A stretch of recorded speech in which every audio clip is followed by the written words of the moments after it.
So with the magic of videography, the feet are done. Isn't it beautiful? They have nice straight lines across.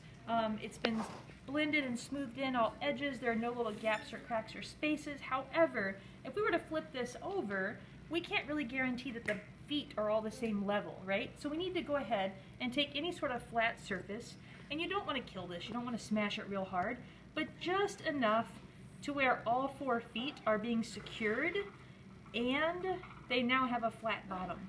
It might stick to the surface, so be aware of that. This had a little bit of dry clay on it, not a big deal. It just has a couple little dry little pieces, no big deal.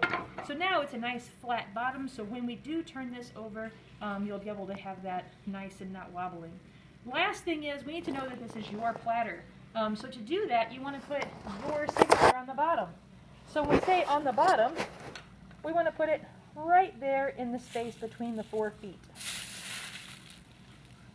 And when I say signature, it's just whatever is going to be your defining mark. Some artists use a chop. They will take plaster and carve their own, so that way every time it's consistent.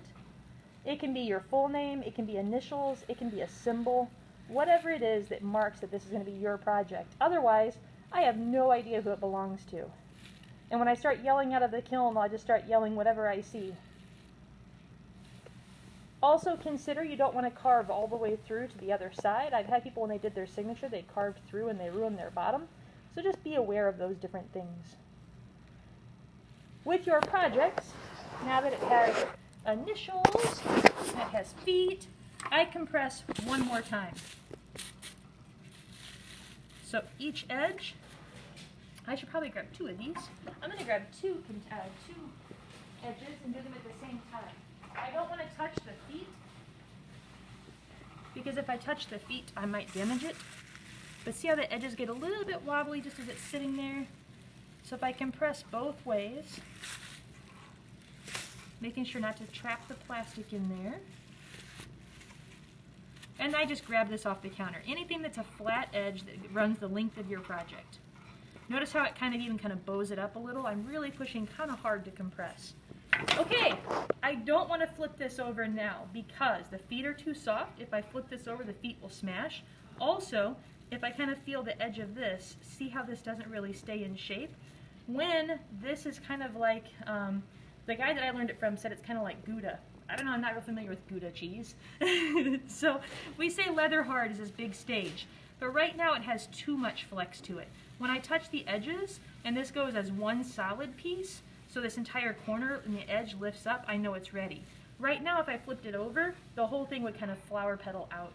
So, during class time, leave it uncovered. But at the end of class, please don't forget to cover it. Here's why. We use a wooden block. So right now there's a wooden block sitting inside of here. Wood is not going to shrink, but guess what? Your clay is. So if your clay dries too much around that piece of wood, the clay is going to shrink and it's going to break. That's going to be sad news. So I'm very carefully just taking the plastic out from underneath. This is why I don't wrap the plastic around the board, like in a bag style, because I like to have all these extra layers of plastic. And I'm lightly pressing it against the clay, making sure all the air is out of it. And now I have lots of layers. Now for transport, I can tuck it under the edge of my board and then leave this for next time. What I'm looking for to flip this is just that the edges have stiffened enough, but they're not totally dry. So during class time, leave it out until the very last second, wrap it up and put it away.